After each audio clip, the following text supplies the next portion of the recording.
Le magasin de producteurs paysans d'ici et d'ailleurs a ouvert ses portes au public le 1er décembre 2012 dans la galerie marchande de la Rénovation à Saint-Jean-de-Maurienne. Pierre-Marie, bonjour. Bonjour. Donc aujourd'hui, c'est sur la place Faudéré pour l'ouverture du nouveau magasin paysan d'ici et d'ailleurs.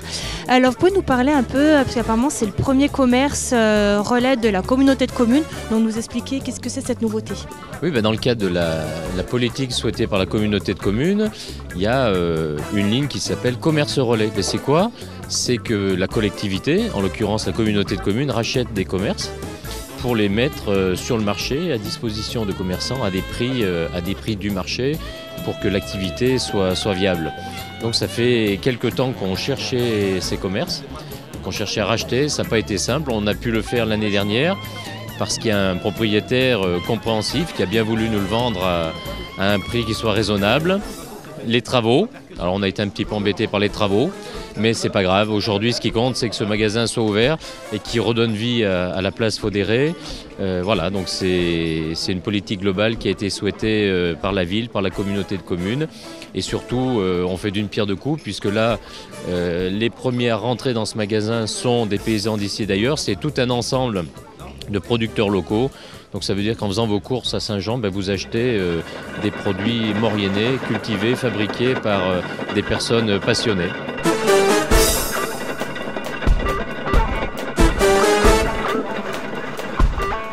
Pouvez-vous nous présenter les différents produits que l'on trouve à l'intérieur du magasin paysan d'ici et d'ailleurs?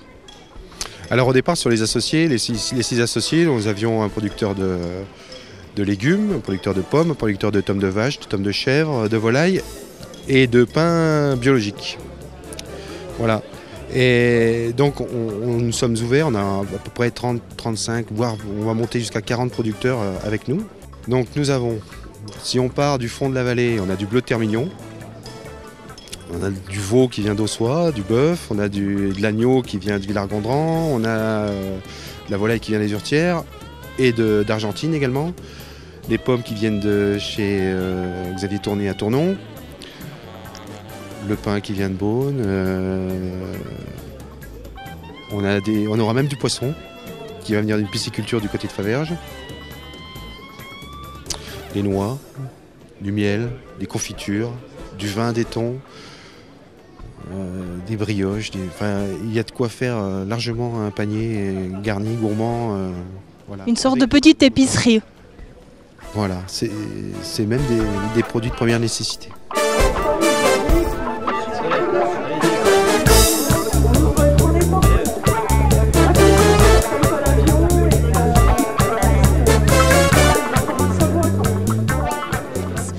Alors vous êtes l'ancien, entre guillemets, le grand doyen, vous avez su résister à toute la fermeture des commerces qui ont malheureusement fermé autour de vous. Vous, l'année prochaine, ça va faire 30 ans que vous êtes à la place Faudéré. Qu'est-ce que ça vous inspire de savoir que maintenant vous allez avoir un nouveau voisin? Ça va être bien, ça va mettre un peu d'animation. C'est vrai que c'était le quartier qui était mort et tout. On attend les nouveaux commerces qui vont ouvrir bientôt, encore. 30 ans de carrière, c'est vrai. J'en ai vu défiler en pagaille ici. On était à peu près au tout début que j'étais là, 22 commerces. On n'était plus que 4. Et les nouveaux qui viennent d'arriver, on sera 5. Tout le monde est content qu'on ait des nouveaux partenaires à côté de chez nous. On leur souhaite la bienvenue.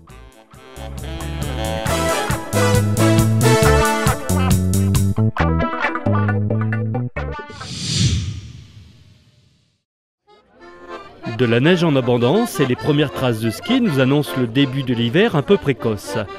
Dans la soirée du vendredi 7 décembre, monsieur le maire Pierre-Marie Charvoz a inauguré les illuminations du centre-ville de Saint-Jean-de-Maurienne. Eh bien, nous sommes très heureux ce soir de lancer officiellement les fêtes de Noël avec cette mise en place des illuminations. Alors, on avait fait le pari l'année dernière de tout concentrer sur le centre-ville.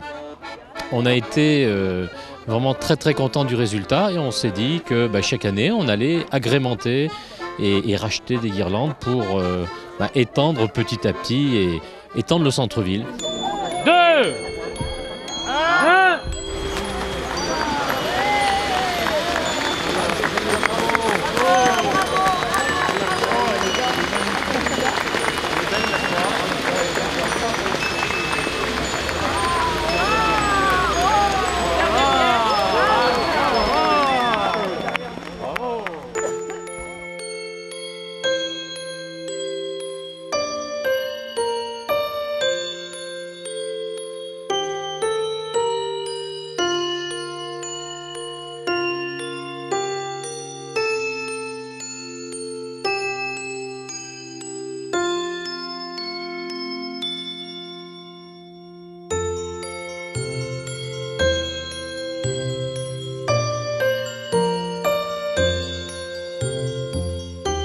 c'est chose faite puisqu'on a pu faire mieux que l'année dernière.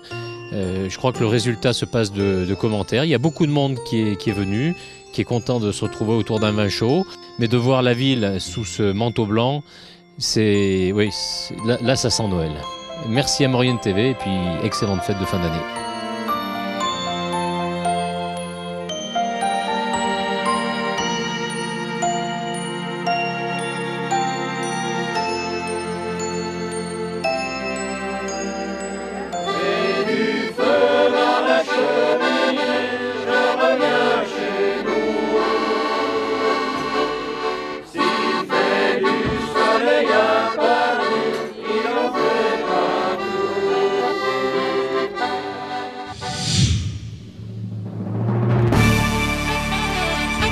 Le samedi 8 décembre, c'était le Téléthon à Hermillon.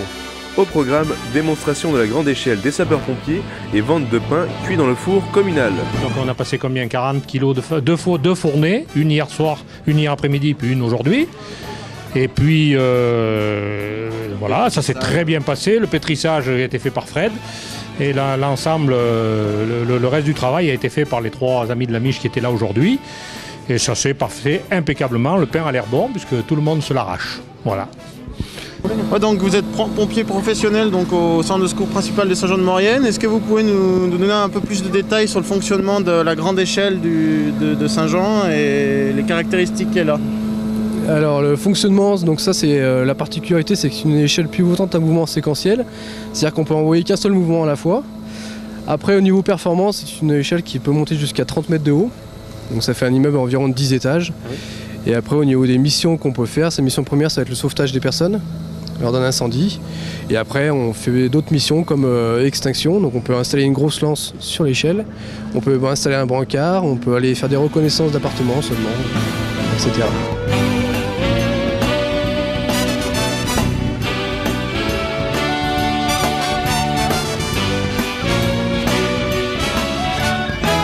Donc on a dit que c'était une échelle qui faisait un seul mouvement à la fois. On a un premier joystick qui va permettre de dresser ou abaisser. Donc c'est tout intuitif, comme les jeux vidéo.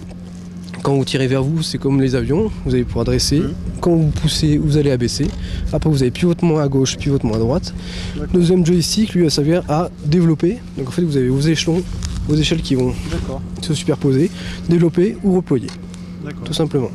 Donc après, pour ne pas être trop brusque, vous appuyez sur votre pédale. Vous engagez le mouvement tout doucement, donc pas le joystick au complet. Une fois que le mouvement est parti, on peut envoyer le joystick à fond.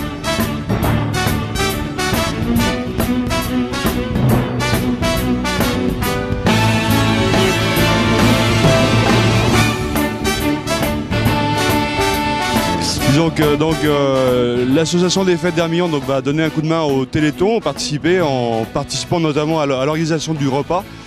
Donc ce soir on va manger des saucisses patates avec de la tome et puis un dessert.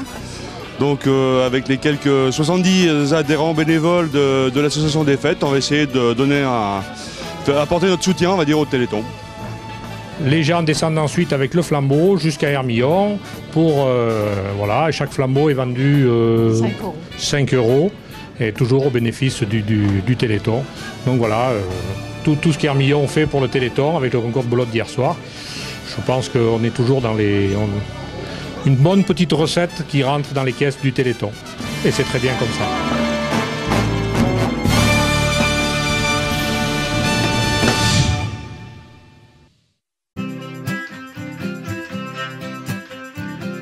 Mercredi 5 décembre se déroulait la journée rallye découverte à Saint-Jean-de-Maurienne. Hélène Bois, responsable du point Info Jeunesse, nous présente l'événement. Donc il y a quelques années, c'est vrai que j'ai eu envie de réaliser cette action parce qu'en discutant un peu avec les professeurs et avec mon entourage, on s'est aperçu que les jeunes de Saint-Jean-de-Maurienne et les internes du lycée connaissaient très peu ou mal leur environnement administratif, culturel ou social. Et pour ce faire, je m'étais dit, tiens, pourquoi on ne ferait pas un rallye découverte pour leur faire découvrir certaines structures dont ils auront besoin tout au long de leur vie ou peut-être à des moments précis. Donc pour ce faire, je me suis entourée d'un comité de pilotage et puis on a monté ce projet depuis l'année dernière, donc on en est au rallye numéro 2. Et cette fois, c'est vers les nouveaux internes du lycée, les nouveaux internes de seconde du lycée professionnel et du lycée général. Aujourd'hui, on a à peu près une 60aine de lycéens internes qui ont bien voulu jouer le jeu avec nous.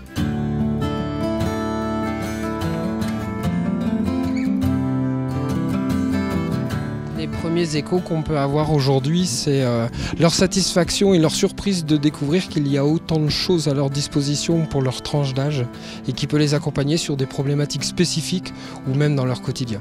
Je savais pas que c'était ici, la maison de justice par exemple, et je savais pas ce qu'ils faisaient exactement. Je savais pas tout ce je savais pas qu'il y avait des tribunaux qui avaient été arrêtés et qu'il y en avait eu plus loin et tout, je savais pas. Tu penses que ça a un intérêt ? Pour moi aujourd'hui, non pas vraiment, mais bon. Pour les personnes qui ont besoin d'aide, je pense que ça a beaucoup d'intérêt. D'accord. Qu'est-ce que vous allez faire maintenant ? Maintenant, on va aller au CIO.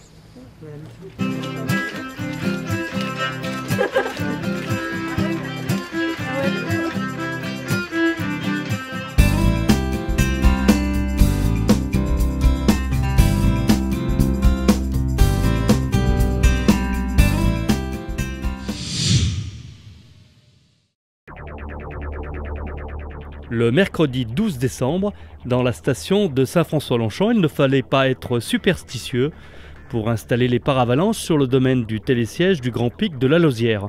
Daniel Darve, directeur des remontées mécaniques, nous donne plus de précisions sur ce chantier spectaculaire. Voilà, on termine un très gros chantier sur Saint-François, on espère le terminer.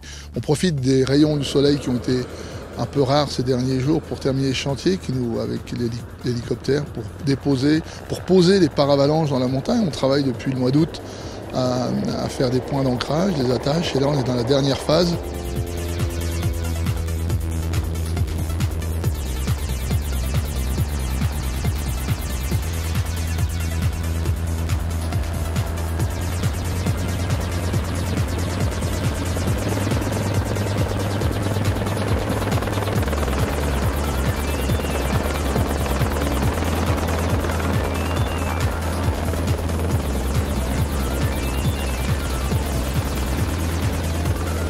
Sans lequel le télésiège de la Lausière, qui a été également remis en état après l'avalanche du mois de mars dernier, sans ces paravalanches, cet appareil ne serait pas autorisé à fonctionner normalement. Nous sommes maintenant évidemment enclins à terminer rapidement le chantier parce que l'ouverture est dans quelques jours sur Saint-François.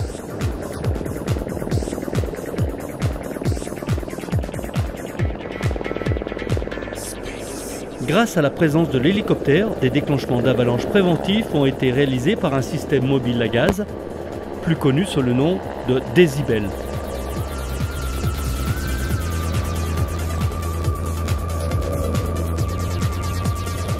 Voilà, on profite de l'hélico, de la présence de l'hélico. On a le Décibel avec nous depuis quelques jours et on profite pour déclencher tous les couloirs. C'est des déclenchements qui se font chez nous traditionnellement avec de la dynamite et avec les pisteurs. Et alors l'importance de ce chantier qui déterminera l'ouverture, non pas de la station tout entière, parce qu'on a toute une partie du domaine où il n'y a pas ce problème, mais au moins de la Lausière, prévu le 22 décembre, avec un taux de remplissage pour la première semaine des vacances chez tous les hébergeurs traditionnels, c'est un taux de plus de 80%, donc a priori ce début de saison s'annonce bien rempli.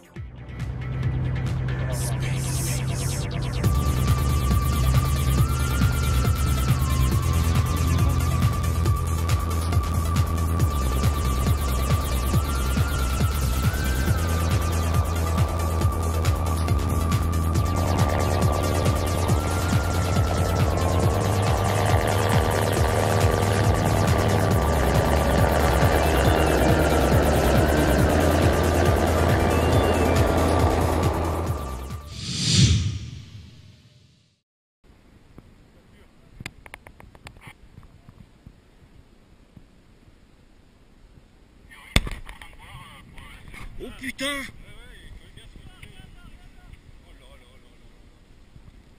Regarde les blocs! Regarde ça! Regarde le bloc là. Oh, j'ai cru que j'étais parti avec. Oh. Le samedi 22 décembre aura lieu le concert de Noël de la Lyre Mauriennaise. Rendez-vous à 20h30 à la salle polyvalente de Saint-Jean-de-Maurienne. Entrée gratuite pour tous. Le dimanche 23 décembre se déroulera le concert de Noël de l'Écho des Ardoisiers. Rendez-vous à 17h30 à Saint-Julien-Mont-Denis, dans la nouvelle salle polyvalente La Croix des Têtes. Voilà, Maurienne Zap, c'est terminé.